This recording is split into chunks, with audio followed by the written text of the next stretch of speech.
तर स्वागत आपलं सर्वांचं आजच्या एका नवीन व्हिडिओमध्ये। तर बघा, लाडक्या बहिणींसाठी हा व्हिडिओ खूप जास्त महत्त्वाचा आहे, कारण ई-केवायसीच्या संदर्भात जे काही तुमचे सर्व प्रश्न आहे ते सर्व प्रश्नांचं उत्तर तुम्हाला याच व्हिडिओमध्ये मिळणार आहे। कारण 6 फेब्रुवारी 2026 पासून शासनाने केवायसीची प्रक्रिया पुन्हा सुरू केली।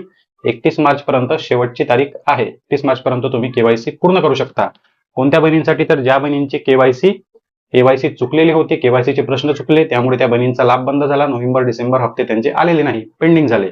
मग त्या बहिणींना केवायसीची दुरुस्ती करण्यासाठी शासनाने पुन्हा वेबसाईटवर ऑप्शन दिलेला आहे आणि आता तुम्ही त्या बहिणी केवायसी पूर्ण करू शकतात। ई केवायसीची पूर्ण प्रोसेस, जे काही प्रक्रिया आहे ते पूर्ण प्रोसेस मी तुम्हाला या व्हिडिओमध्ये करून दाखवणार आहे, समजून सांगणार आहे।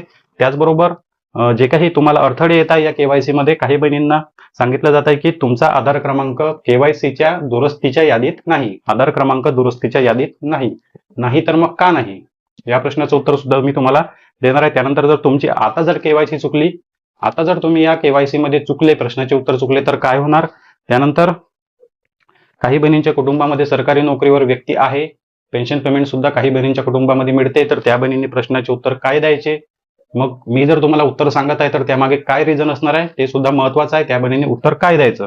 त्यानंतर जे काही लाडक्या बहिणींचे नोव्हेंबर डिसेंबर जानेवारी हप्ते पेंडिंग झालेले आहे, आता केवायसी जर पूर्ण केली तर मग तीनही हप्ते एकत्र मिळतील का, या केवायसीची चौकशी कशा प्रकारे होईल आणि तुमचा लाभ कधीपासून सुरू होईल, ओव्हरऑल सर्व प्रश्नांची उत्तरं, केवायसीची पूर्ण प्रोसेस, जशी प्रोसेस समोर जाईल तसे तुम्हाला तुमच्या सर्व प्रश्नांची उत्तर मिळेल। त्यासाठी व्हिडिओ शेवटपर्यंत पहा। तर बघा, सर्वप्रथम केवायसीची वेबसाईट ओपन करून घ्यायची। वेबसाईट व्हिडिओचा कमेंट बॉक्स ओपन करा आणि सर्वात पहिली लिंक आहे त्यावर तुम्हाला क्लिक करून वेबसाईट ओपन करून घ्यायची आहे। तुम्ही वेबसाईट ओपन केली, अशा प्रकारे तुमच्यासमोर इंटरपेज ओपन होईल आणि या ठिकाणी स्पष्ट लिहिलेलं आहे की ज्या बहिणींची केवायसी चुकली फक्त त्याच बहिणींसाठी ई केवायसी पुन्हा करण्याची संधी आहे। तर या ठिकाणी आपण क्लिक करू। या ठिकाणी क्लिक केल्यानंतर आता आधार क्रमांक टाकण्याचं, कॅप्चा कोड टाकण्याचं पेज या ठिकाणी ओपन झालं। या ठिकाणी बघा, लाभार्थी आधार क्रमांक, आता लाभार्थी आधार क्रमांक आपण टाकला, एक्झाम्पल साठी आपण लाभार्थी आधार क्रमांक या ठिकाणी टाकला, कॅप्चा कोड टाकला, त्यानंतर सहमती दिली, ओटीपी पाठवला, सहमती दिली आणि ओटीपी पाठवला। तर काही बहिणींना बघा, या ठिकाणी क्लिक केल्यानंतर अशा प्रकारचा पॉपअप येत आहे की तुमचा आधार क्रमांक दुरुस्तीच्या यादीमध्ये नाही, तुमचा आधार क्रमांक केवायसीच्या दुरुस्तीच्या यादीमध्ये नाही। आता ज्या बहिणींचा यादीमध्ये आहे त्यांची सुद्धा प्रोसेस आपण समोर करणार आहे, पण हा प्रॉब्लेम काही बहिणींना येत आहे। यामागे रिझन असं आहे की ज्या बहिणींची केवायसी चुकली होती, ज्या बहिणींची केवायसी चुकल्यामुळे त्यांचे पैसे बंद झाले, ज्या बहिणींनी कधीच केवायसी केलेली नाही त्या बहिणींचं सुद्धा या यादीमध्ये नाव नाही। ज्या बहिणींनी कधीच केवायसी केली नाही तर मग केवायसी चुकली पण नाही। पण ज्या बहिणींची केवायसी चुकली फक्त त्याच बहिणींचं नाव शासनाच्या यादीमध्ये शासनाने वेबसाईटवर अपलोड केलेलं आहे, वेबसाईटवर त्या बहिणींचे आधार क्रमांक या ठिकाणी ऍक्टिव्ह केलेले आहे। ज्या बहिणींची केवायसी चुकली होती फक्त तेवढ्याच बहिणींचे आधार क्रमांक केवायसी करण्यासाठी ऍक्टिव्ह केलेले आहे। ज्या बहिणींची केवायसी बरोबर होती, नोव्हेंबर डिसेंबर हप्ता सुरू आहे, त्या बहिणींची सुद्धा केवायसी होत नाही, कारण त्या बहिणींची केवायसी बरोबर आहे म्हणून चुकलेल्या यादीमध्ये नाही। तर ज्या बहिणींनी कधीच केवायसी केली नाही त्या बहिणींची केवायसी कधीच सबमिट झाली नाही, त्यामुळे त्या बहिणींचे आधार क्रमांक सुद्धा केवायसीच्या यादीमध्ये नाही, म्हणून त्या बहिणींना सुद्धा केवायसी करता येत नाही। फक्त केवायसी सबमिट केली होती, सबमिट केल्यानंतर चुकल्यानंतर लाभ बंद झाला, अशा बहिणींच्या याद्या स्पेशल शासनाने बनवलेल्या आहे आणि या वेबसाईटवर अपलोड केलेल्या आहे। तुम्ही जेव्हा आधार क्रमांक टाकता त्यानंतर तुमची जे काही आधार क्रमांक आहे तो या ठिकाणी मॅच होतो। आधार क्रमांक मॅच झाल्यानंतर तुमचा आधार क्रमांकाला ओटीपी येतो। जर तुमचा आधार क्रमांक या ठिकाणी मॅच होत नसेल तर या ठिकाणी तुम्हाला सांगितलं जाते की तुमचा आधार क्रमांक केवायसीच्या दुरुस्तीच्या यादीमध्ये नाही। बघा, आता तुम्हाला क्लिअर झालं असेल की तुमचा आधार क्रमांक दुरुस्तीच्या यादीमध्ये का नाही। एकतर तुम्ही केवायसी सबमिटच केली नव्हती किंवा मग तुमची केवायसी चुकलीच नाही, तुमचा लाभ अजूनपर्यंत सुरू आहे। तर बघा, आता ज्या बहिणींची केवायसी चुकलेली होती, यादीमध्ये नाव आलेलं आहे, त्या बहिणींची केवायसी आपण पूर्ण करताय। आधार क्रमांक टाकला, कॅप्चा कोड टाकला, सहमती दिली, ओटीपी पाठवा, ओटीपी पाठवावर क्लिक केल्यानंतर 6 नंबरचा ओटीपी या ठिकाणी तुमच्या आधार क्रमांकाला लिंक असलेल्या मोबाईल नंबरवर 6 नंबरचा ओटीपी येतो, तो ओटीपी तुम्हाला या ठिकाणी सबमिट करावा लागतो। काही बहिणींना ओटीपी जर येत नसेल, तुम्हाला जर ओटीपी येत नसेल पण हा वाला पेज तुमचा ओपन होते, हा पेज ओपन होत आहे पण तुम्हाला ओटीपी येत नाही, तर तुमचा आधार कार्ड तुम्हाला अपडेट करायचा आहे। तुम्हाला तुमचा मोबाईल नंबर कोणता लिंक आहे ते चेक करायचं आहे। काही बहिणींना माहित नसते की कोणता मोबाईल नंबर लिंक आहे, काही बहिणींच्या मोबाईलमध्ये रिचार्ज नसतो, त्यामुळे ओटीपी येत नाही।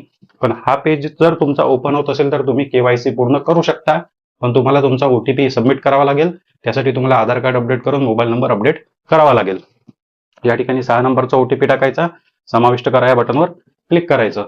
आता बघा 2 प्रश्न या ठिकाणी दिलेले आहे. या ठिकाणी 2 प्रश्न आहे. KYC मध्ये जर चुका केल्या म्हणजे या प्रश्नाच्या उत्तरामध्ये जर तुम्ही चुकी केली तर तुमची KYC परमनंट रद्द होईल, परमनंट तुमचा अर्ज रद्द होईल. त्यानंतर कधीच तुम्ही या योजनेचा लाभ घेऊ शकणार नाही, कधीच नाही. आणि मी तुम्हाला सांगितलं होतं की ज्या बहिणींच्या कुटुंबामध्ये सरकारी नोकरीवर आहे, पेन्शन पेमेंट मिळते, त्या बहिणींनी काय सिलेक्ट करायचं. सर्वात आधी बघा, ज्या बहिणींच्या कुटुंबामध्ये कोणीच नाही. तर बघा आता सर्वात पहिला प्रश्न या ठिकाणी होता की तुमच्या कुटुंबात कोणी सरकारी नोकरीवर आहे का. सोप्या पद्धतीने सांगितलं तर तुमच्या कुटुंबात कोणी सरकारी नोकरीवर आहे का, असेल तर आहे, नसेल तर नाही. तर आपण या ठिकाणी नाही ऑप्शनवर क्लिक करू. दुसऱ्या प्रश्नामध्ये दिलेला आहे तुमच्या कुटुंबात कोणाला पेन्शन पेमेंट मिळते का. तुमच्या कुटुंबात कोणाला पेन्शन पेमेंट मिळते का. तुमच्या कुटुंबात कोणाला पेन्शन पेमेंट मिळते का. तर मिळत असेल तर हो, नसेल मिळत तर नाही. जास्तीत जास्त बहिणींनी नाही सिलेक्ट करायचं. जर तुम्हाला योजनेसाठी पात्र व्हायचं असेल, तुम्हाला तुमचा लाभ सुरू ठेवायचा असेल तर जास्तीत जास्त बहिणींनी दोन्ही प्रश्नाचे उत्तर नाहीच द्यायचे आहे. दोन्ही प्रश्नाचे उत्तर नाही द्यायचे जास्तीत जास्त बहिणींनी. आणि जर मग तुमच्या कुटुंबात कोणत्याही व्यक्तीला सरकारी नोकरी असेल किंवा मग पेन्शन पेमेंट मिळत आहे तर मग काय करायचं. तर बघा माझ्या मते मी तुम्हाला गायडन्स करतो, तुम्ही सुद्धा त्या प्रश्नाचं उत्तर नाही सांगा. त्यांना सांगा की पेन्शन पेमेंट आमच्या कुटुंबात नाही, सरकारी नोकरी सुद्धा आमच्या कुटुंबामध्ये नाही. तुम्ही जर नाही केलं तर तुमचा लाभ 90% सुरू राहण्याची शक्यता आहे. तुम्ही जर आहे केलं, तुम्ही जर आहे म्हणून सांगितलं तर तिथेच तुमची KYC रिजेक्ट, तुमचा अर्ज रद्द. कारण तुम्ही स्वतः सांगत आहे की आमच्या कुटुंबात सरकारी नोकरी आहे, स्वतः सांगत आहे की पेन्शन पेमेंट मिळते. त्यामुळे शासन या ठिकाणी जे काही KYC करणार आहे, KYC ची प्रक्रिया शासनाने कशा प्रकारे केली तर प्रश्नाच्या उत्तरावरून. तुम्ही सांगितलं की नोकरी नाही तर पास, पेन्शन पेमेंट मिळत नाही तर तुमची KYC पास. इमानदारी जर या ठिकाणी दाखवली तर तुमचा लाभ बंद होण्याची शक्यता आहे. नाही म्हणून सांगा, लाभ सुरू राहील. तुमच्या पती वडिलांच्या आधार क्रमांकावरून जर त्यांनी चौकशी केली तर मग कदाचित नशिबाने तुमचा लाभ बंद होऊ शकतो. बरोबर, नशिबाने तुमचा लाभ बंद होऊ शकतो. कारण बघा मागच्या KYC मध्ये सर्वात आधी जेव्हा KYC सुरू झाली होती तेव्हा आपण पती आणि वडिलांचा आधार क्रमांक दिला. आपल्याला वाटलं की पती आणि वडिलांच्या आधार कार्डवरून सरकार माहिती काढतील आणि आपल्याला पात्र अपात्र करतील. पण असं जर असतं तर ज्या बहिणी पात्र आहे त्या बहिणी सुद्धा अपात्र झाल्या नसत्या. ज्या बहिणींच्या कुटुंबामध्ये सरकारी नोकरी नाही त्या बहिणींचा सुद्धा लाभ बंद झाला. बरोबर, त्या बहिणींचा सुद्धा लाभ बंद झाला. मग याचा अर्थ काय तर पती वडिलांच्या आधार कार्डवरून चौकशी झाली नाही. पती वडिलांच्या आधार कार्डवरून चौकशी झाली नाही. मग पती वडिलांच्या आधार कार्डवरून चौकशी करायची असती तर या KYC मध्ये सुद्धा पती वडिलांचं आधार कार्ड मागितलं असतं. बरोबर, या KYC मध्ये सुद्धा पती वडिलांचं आधार कार्ड मागितलं असतं. पती वडिलांच्या आधार कार्डची आता गरज नाही, त्यांच्या आधार कार्डवरून चौकशी होणार नाही. फक्त तुमच्या प्रश्नाच्या उत्तरावरूनच तुम्हाला ठरवलं जात आहे की तुमची KYC चुकली की बरोबर. नाही म्हणाल तर लाभ सुरू, आहे म्हणाल तर लाभ बंद. त्यामुळे पेन्शन पेमेंट असेल, सरकारी नोकरी असेल तरी पण नाही म्हणून सांगा. 90% तुमचे चान्सेस आहे की लाभ सुरू राहील. खोल पडताळणी झाली तर पैसे बंद होणारच आहे, लाभ बंद होणारच आहे. जोपर्यंत लाभ मिळते तोपर्यंत लाभ घ्या. तर पेन्शन पेमेंट मिळते किंवा सरकारी नोकरी मिळते त्यांनी काय सिलेक्ट करायचं, आता तुमचा पर्सनल विषय आहे, तुम्हाला काय सिलेक्ट करायचं आहे. मी सांगितलं की नाही सिलेक्ट करा. तर बघा आता जे काही KYC जर तुमची चुकली, आता यामध्ये जर तुमची KYC चुकली, जर तुम्ही होईच्या ठिकाणी आहेच्या ठिकाणी नाही केलं किंवा नाहीच्या ठिकाणी आहे केलं, दोन्ही ठिकाणी नाहीच करायचं आहे. पण चुकून जर कदाचित आहे झालं, चुकून जर एखाद्या ठिकाणी आहे झालं तर मग काय होईल तर सरळ सरळ तुमची KYC रद्द करण्यात येईल. ऑटोमॅटिक पद्धतीने शासनाने कदाचित कॉम्प्युटराइज पद्धतीने जे आहे ते प्रश्नाचे उत्तर सेट केलेले आहे जर असेल तर डायरेक्ट KYC रद्द, अशा प्रकारे त्यांनी कदाचित KYC सेट केलेली आहे. प्रश्नाची उत्तर जर आहे असेल तर KYC रद्द, नाही म्हणत असेल तर मग त्यांची KYC पास करत आहे. अशा प्रकारे कदाचित ऑटोमॅटिक पद्धतीने चौकशी होत असेल, त्यामुळे लाखो लाडक्या बहिणींची KYC ची चौकशी रिजेक्ट केली चुकीच्या उत्तरामुळे. आता जर या ठिकाणी तुमचे प्रश्न चुकले किंवा ऑप्शन चुकले किंवा KYC चुकली तर आता तुम्हाला पुन्हा संधी मिळणार नाही, पुन्हा तुमची KYC दुरुस्ती करता येणार नाही. फक्त तुमची KYC सबमिट झालेली नसली पाहिजे. तुम्ही जर KYC सक्सेसफुल सबमिट केली तर तुमची KYC तुम्हाला पुन्हा दुरुस्ती करता येणार नाही. तुमचं जर ऑप्शन या ठिकाणी क्लिक करताना जर चुकलं, जर तुमचं ऑप्शन या ठिकाणी क्लिक करताना चुकलं तर मग मोबाईल बंद करा, KYC पुन्हा बंद करा, पुन्हा आधार क्रमांक, पुन्हा OTP टाकून पुन्हा KYC सुरू करून पुन्हा या पेजवर या. पुन्हा या पेजवर येऊन त्यानंतर योग्य पर्याय निवडून KYC सबमिट करा. पण KYC जर तुमची सक्सेसफुल सबमिट झाली आणि नंतर जर KYC चुकली तर तुमचा लाभ पुन्हा कधीच सुरू होणार नाही. आणि तर तुमची केवायसी डायरेक्ट रिजेक्ट होऊन जाईल आणि तुम्हाला कधीच पुन्हा केवायसी दुरुस्त करण्याची संधी मिळणार नाही.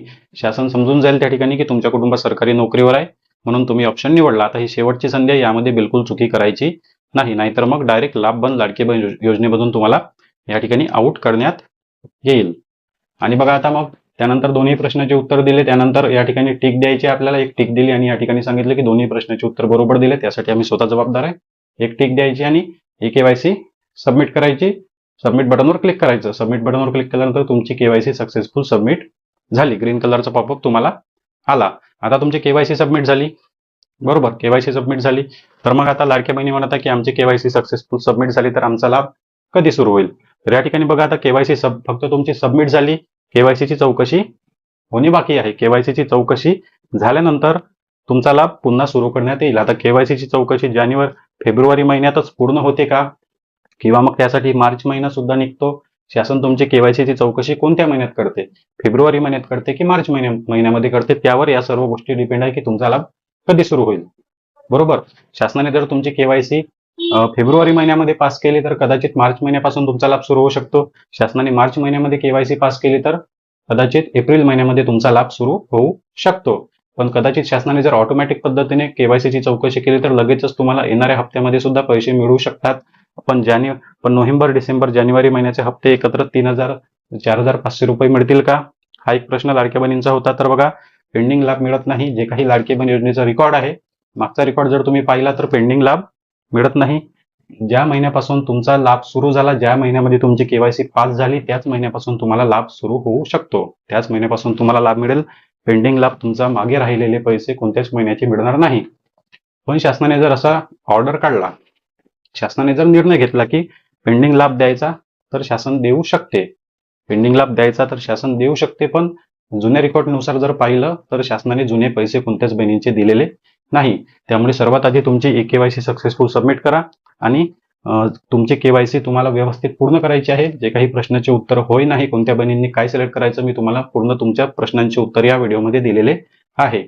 या व्यतिरिक्त आणखी काय प्रश्न असतील तर कमेंट बॉक्समध्ये विचारा. चॅनलवर नवीन असेल तर व्हिडिओला लाईक आणि चॅनलला सबस्क्राईब नक्की करा. भेटूया नेक्स्ट व्हिडिओमध्ये.